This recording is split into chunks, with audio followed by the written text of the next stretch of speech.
Hey guys, today we are talking Ozzy Osbourne. He made a public appearance this past Sunday at the Grammy Awards in Los Angeles, California at the Staples Center. He was with Sharon, his wife. So we're going to be talking about Ozzy Osbourne and kind of speculating about what we might expect or not expect from the Prince of Darkness in 2020. Here we go.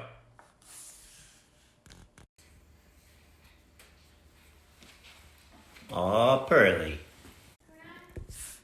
Hey guys, it's Mark Striegel. I host a podcast that gets posted every Tuesday. It's called Talking Metal. It's been going on since 2005. Check it out on your favorite podcast providers like Google Podcasts, Apple Podcasts, Spotify, Stitcher, all the rest. So anyways, we are talking about Ozzy Osbourne today and what we might expect from Ozzy in 2020. Oh, lemonade.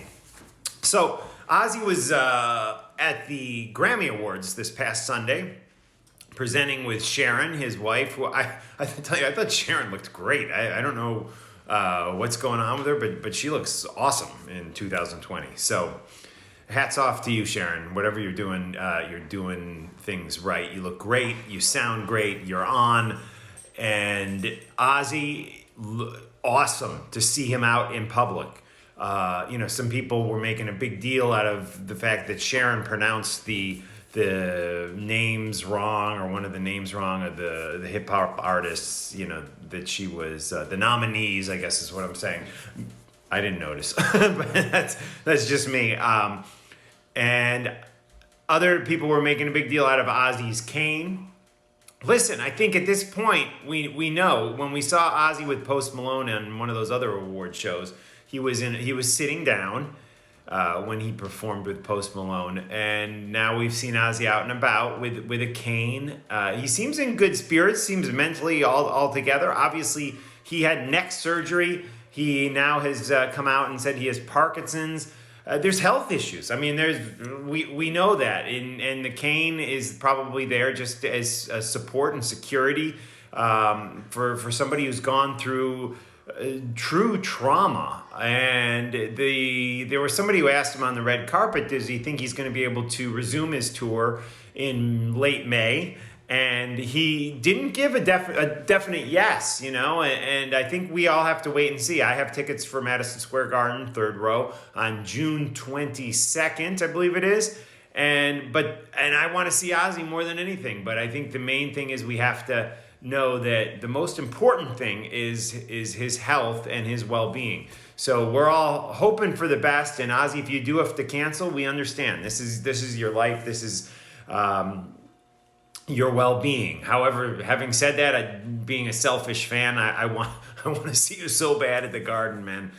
So we know that it might be a different Ozzy than we experienced when we saw you last time in concert, which was in New Jersey back in 2018 at PNC Art Center, where you were running around the stage and shooting water into the audience, and maybe you're not going to have that mobility like you did, at least not yet. And we as fans are going to be understanding of that, and we just want what's best for you. And if you got to even come out on stage with a cane, I'm okay with it, man. I'm okay with it. And I know all the other fans will be there with you too. We love Ozzy Osbourne, and we're hoping that you can get back out on the road come late May. And we are totally psyched for the Ordinary Man record coming out on February 21st, I believe it is. And somebody said, his tour is to support the new record. I kind of disagree with that. I'm not truly expecting at this point to hear any of those new songs. There's been 3 songs released so far. I love them all. I really, and I'm not just saying that, I really think these are great songs. And they capture a vibe that I don't think, or take Ozzy to a place where he hasn't been before. So I'm excited to see it, but this isn't a tour to support that album. At least I don't think so, right? This is a tour that was postponed because of the accident and the medical issues. So this tour is not to support the Ordinary Man record. And I would be surprised at this point if we actually hear any songs from that album in the set list. I do think there's a possibility we could hear one, but I also think there's a probably bigger possibility we won't be hearing anything off the record. And the album, which was done with a different band, it's not Zakk Wylde, it's not Adam Wakeman and Blasco and Tom Lee Clufetis. It's a different band, a bunch of players / Andrew Watt, Duff McKagan, Chad from the Red Hot Chili Peppers. So it almost would make sense that we wouldn't hear any of these songs live, assuming that Ozzy's able to go back out on the road and deliver us this tour that is scheduled to happen. And whatever happens, man, I'm all right with it. But listen, I got a new Ozzy record on the way in just 3-4 weeks at this point. So I cannot wait for that. And the 3 songs so far have been great. If you haven't heard them, go check them out. Under the Graveyard, the title track, Ordinary Man with Elton John, awesome. Great stuff. So definitely let's wait and see and be patient with Ozzy, who's obviously gone through a lot. Cool. Thanks, guys.